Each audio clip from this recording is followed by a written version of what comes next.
I don't know why people make excuses by saying, I'm only human. There's no only about it. It's Girl in Space.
I know that part of being human means making mistakes,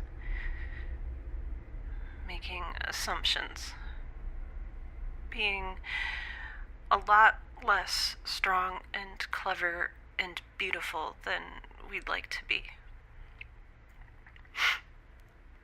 I mean, to be human is to be imperfect, right?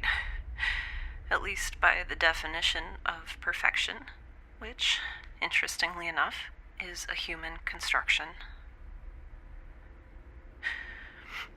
Part of being human means being afraid, even when you know what you're doing is right. I made a mistake. I made an assumption. And I was wrong. I assumed she wouldn't do it. I mean, I knew she was capable, but I assumed she wouldn't do it. So I didn't take any precautions. I didn't warn you. It's all... Everything that happens from now on is because of me. It's all on me. And I don't know what... Get out!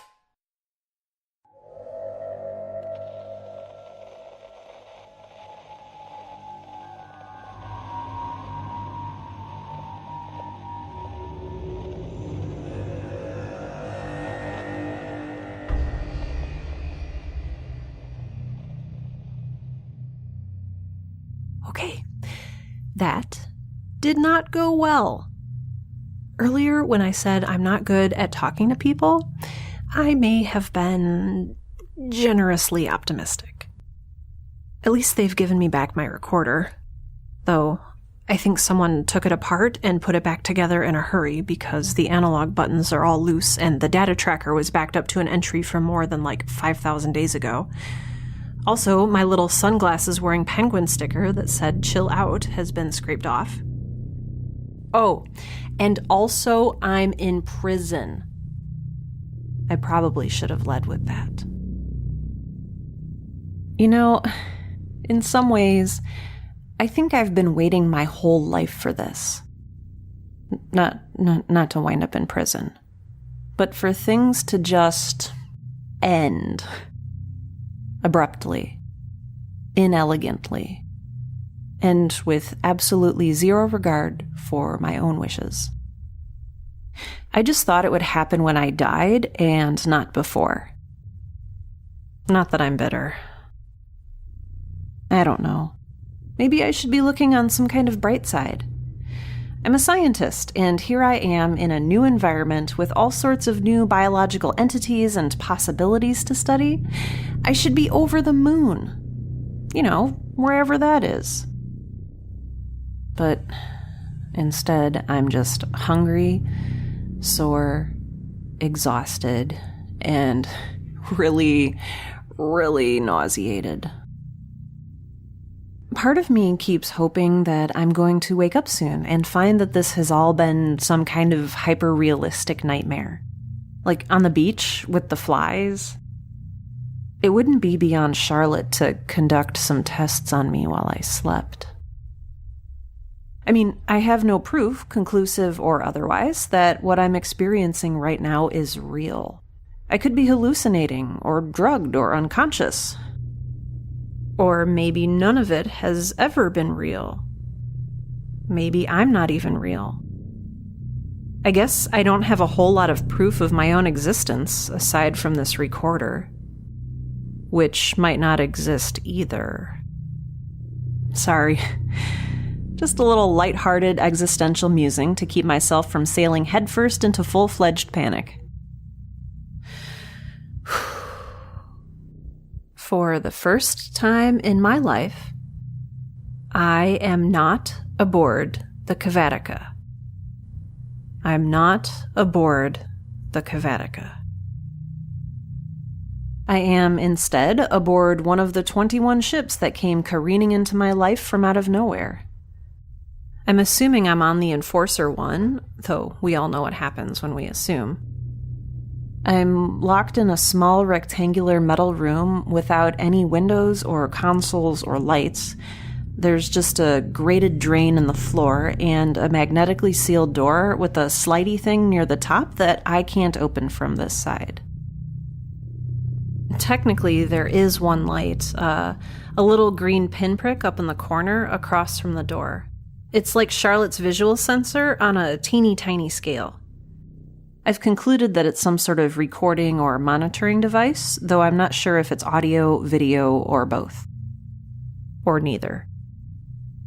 So I'm trying to be careful with what I say, which is kind of hard considering that I've been audibly recording every thought that comes into my head ever since the day Dad gave me this recorder. I don't know why they're monitoring me or what their plans are for me. But I am still breathing. Probably.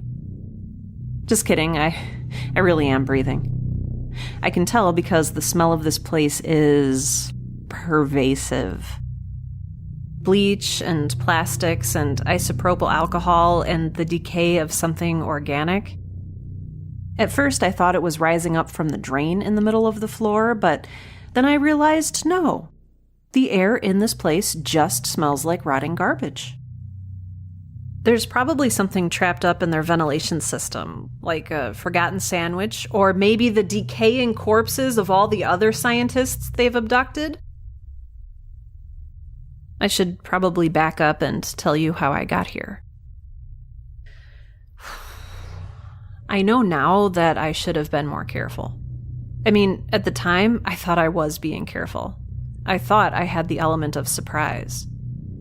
But it was kind of like when Robert Muldoon gets mauled by velociraptors. You're focused on one perceived threat when another suddenly grabs you from behind and pulls you down from the crates of Caldwell Enterprises synthetic protein where you've been lurking, thinking smugly about just how careful you're being.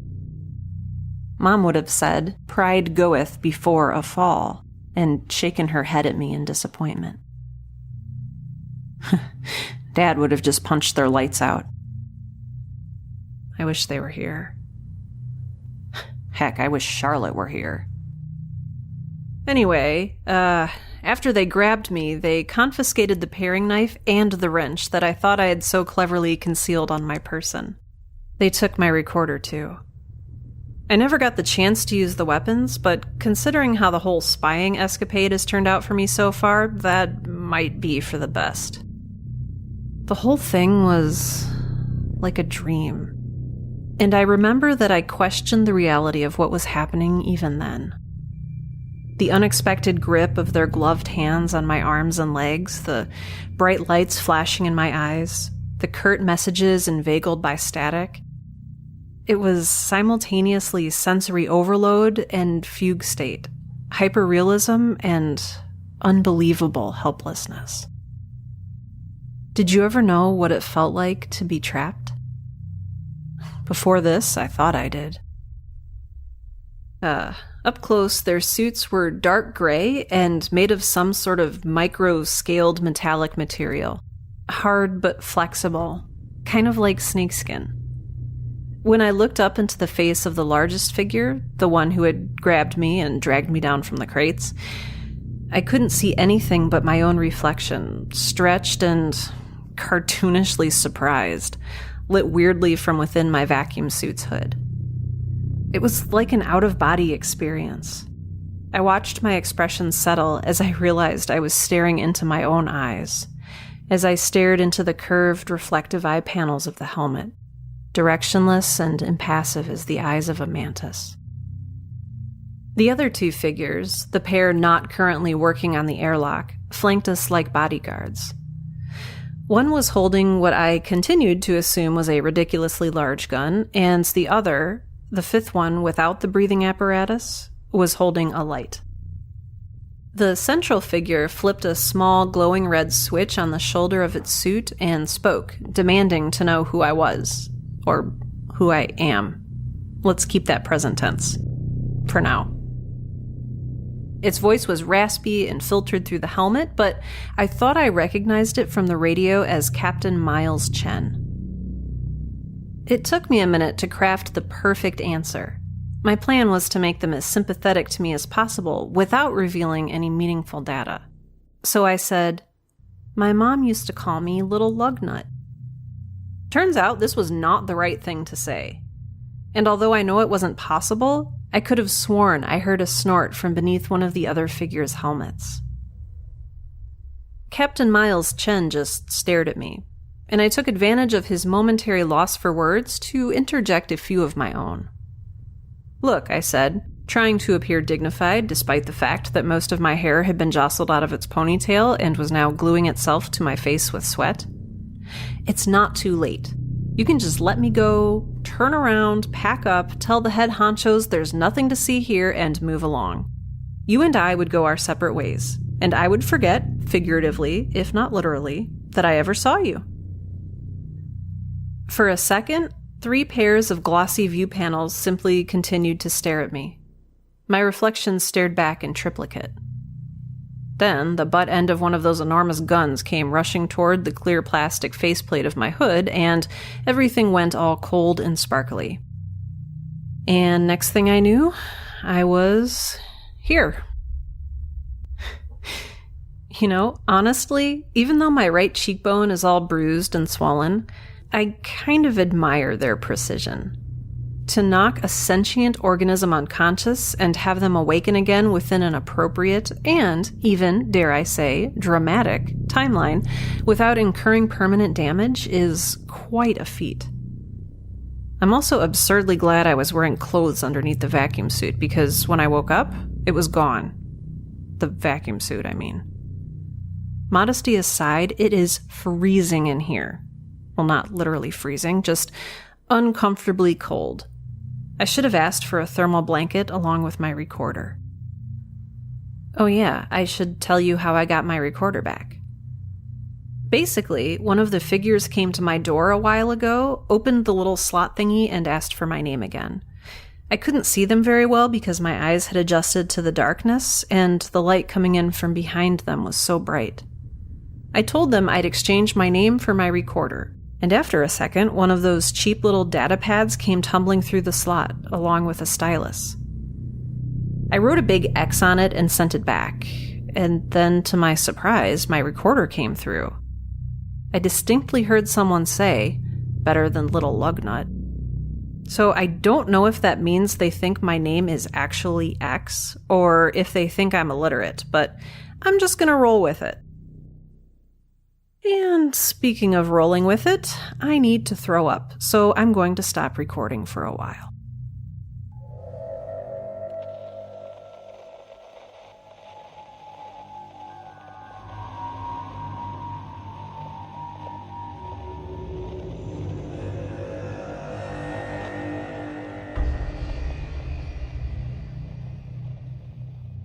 Day, 10 Mark 306, probably. Maybe 10 Mark 307. Hour unknown. Oh man, do I feel sick. I thought that sleeping would make me feel better, but that is not the case. Blech. Kind of glad that there's a drain in the floor. Or should I say grateful? Nope, that was a pun, and I instantly regret it. Seriously though, when they come back, I'm gonna ask if they checked me for a concussion. If they come back. It's been a while. The last time someone came by, yesterday or maybe the day before, they just dumped a bunch of pellet things in a pouch of liquid through the slat in the door. The liquid was a dead-tasting variation of water, and I think the pellets were supposed to be some kind of food substitute. I tried to eat one to keep up my energy, but when it turned into a chalky, rotten paste in my mouth, I threw up again into the drain in the middle of the floor. I drank the water, though. Gotta stay hydrated, at least. Huh. You know, it's just occurred to me that they might be using a technique called solitary confinement to mentally weaken me. The only thing is, I'm not sure it will work on me. Not that I'm like super tough or anything. I've just spent most of my life in solitary confinement.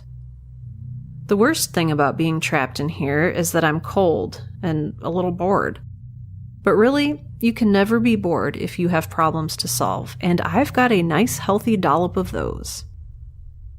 Now, if you really want to mentally break me, Mom told me once about these things called cocktail parties, where people dare each other to stay the longest in a room packed with hot, sweaty, loud people where you can't hear yourself think, and strangers take turns asking you stupid questions. Or you could just throw me into a tank with some fish. Blah. And in retrospect, I probably shouldn't have said that out loud. Or recorded it. Even for posterity. I'm going back to sleep.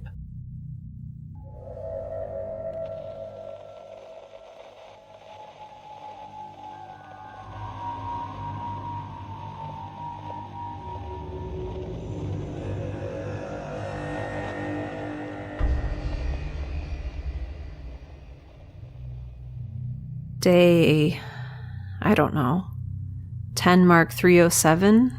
8, 9, hour unknown. It's weird how I've had a lifetime of interactions with plants and birds and bacteria and even Charlotte, and how during that time, none of them have run me through an emotional ringer quite like the brief little interactions I've had through the slot in my prison cell's door with the other human beings. That's right. They are fellow human beings. Not that that was surprising, really. I mean, I'd calculated less than a 1% chance of them being anything else, especially since they were bipedal, humanoid, and proportionally relative to me. They're taller than I am and leaner, but that's not really surprising since Dad was kind of short, and I am 100% non-GMO. Something clicked at the door, and the little metal rectangle slid open, and there they were. A slide-mounted sampling of 3 human faces side by side, taken from eyebrow to bridge of nose. But despite being of similar height, they each looked very different. From left to right was a pale face with pale eyes, a tan face with black eyes, and a brown face with brown eyes. The feeling was indescribably and powerfully weird. I felt like I was watching a movie, but with no clue of how it would end, and yet full control to affect that unknown ending, if that makes sense. I stood up, despite the nausea and headache and intermittent shivers, despite my suddenly racing heart, and after an indeterminable amount of time, I moved toward them. I can't really explain it. It wasn't voluntary. It was like a magnetic pull, or like I was back in that fugue state. One of my hands may have even reached up toward the slot. It might have been shaking. As I moved forward, all 3 figures moved back, I assumed out of caution, and I saw that a 4th figure stood slightly behind them. Again, the same height, but this one was still dressed in the suit from earlier. It was the one whose suit did not have the breathing apparatus. They didn't do or say anything, they just stared at me. And then the slat slammed shut again, and their footsteps faded away. You know, this whole time, I've been asking myself what Dr. Sattler would do, but maybe I should be asking what the Velociraptors would do. Penned up in their cage, their lives reduced to waiting, watching, and being watched, systematically testing the fence for weaknesses, biding their time. Clever girls. Maybe if I... Oh. Someone's coming.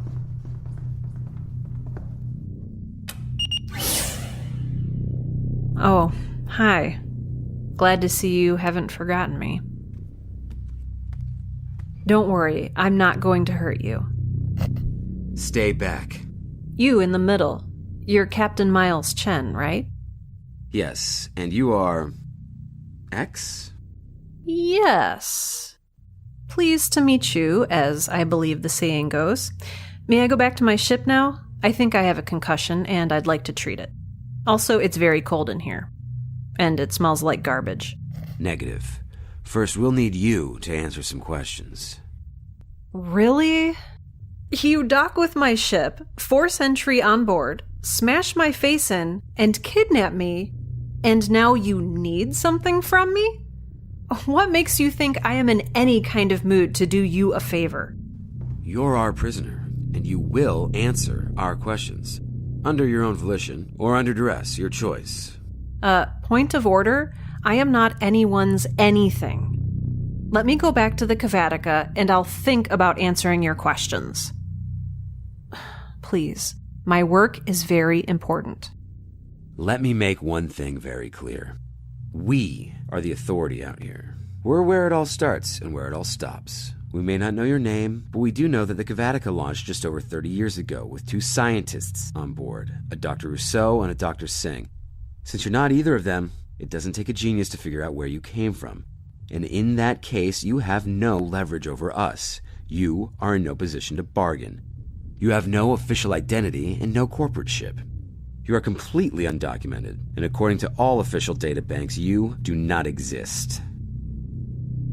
There is no one in the entire universe outside of this ship who even knows who you are. No one is going to save you, and no one will miss you when you are gone.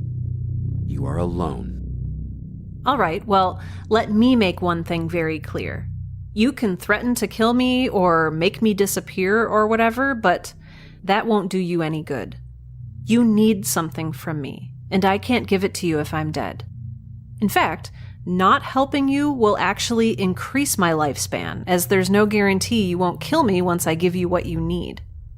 Your best bet is to keep me alive and cooperative, which means not acting like a jerk. We can always drug or torture answers out of you. Yeah, that would count as acting like a jerk. And what you need from me isn't just simple information, is it? It's my work. It's me. And you can't get what you need if I am unable to fully function, physically or mentally. Thor, Chance, dismissed. You too, Kai, but first, send an official memo to Miss Moretti informing her that assets Alpha and Omega have been neutralized and that Bay 2 requires a secondary inspection. Roger that. Sir, I observe signs of illness in the captive that need immediate treatment if her work and information are to remain viable. Then please send Dr. Keene down here too. Dismissed.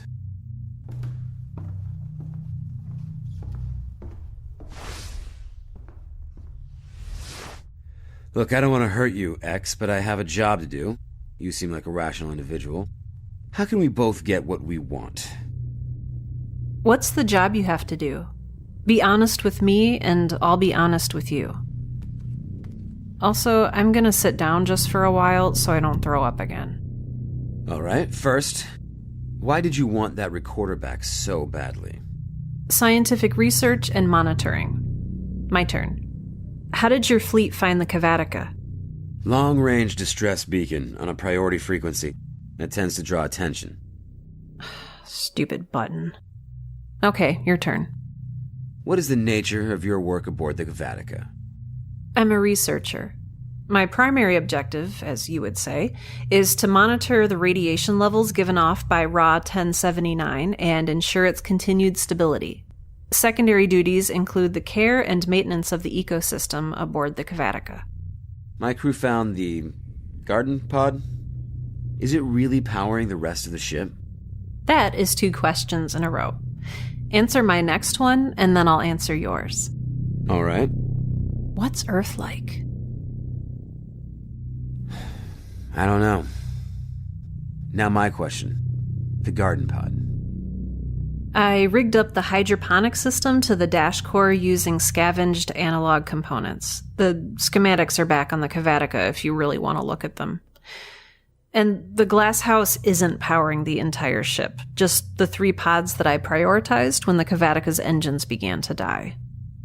2 of the 8 pods are magnetically sealed, and we haven't been able to access them. What are they?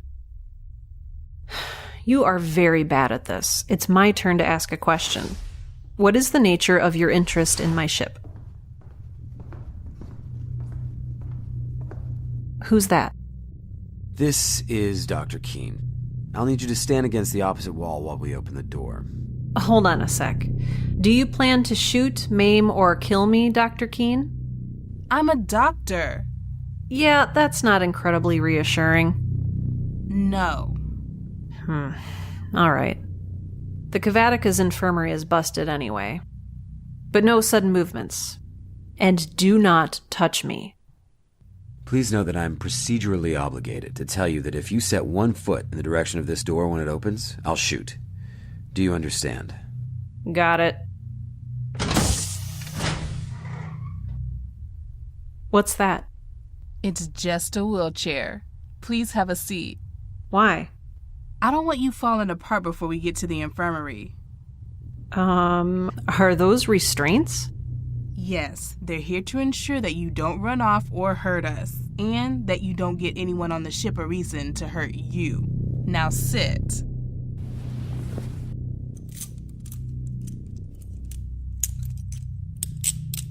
So, you still haven't answered my question. What's your interest in my ship? I'll explain on the way to the infirmary. Okay. Also, could you not point that gun at me? That's a negative. Standard operating procedure.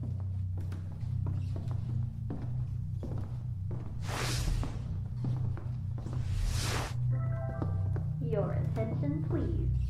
Be sure to stop by Human Resources for Stop here. I Matter vestment. See that? Next regularly scheduled Oh, night. wow.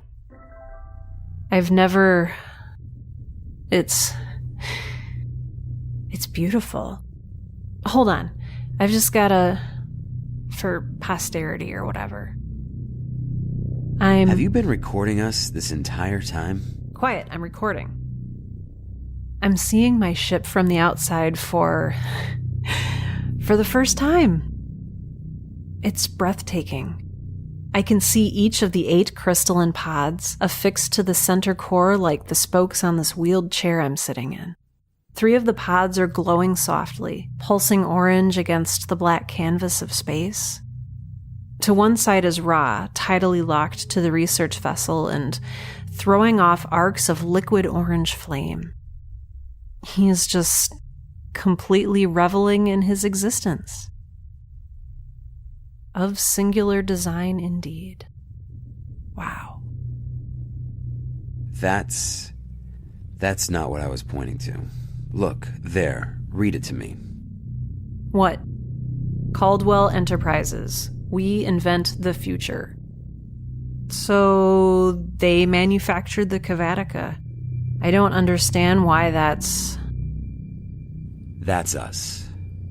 We're Caldwell Enterprises. And the Cavatica is not your ship. It's ours.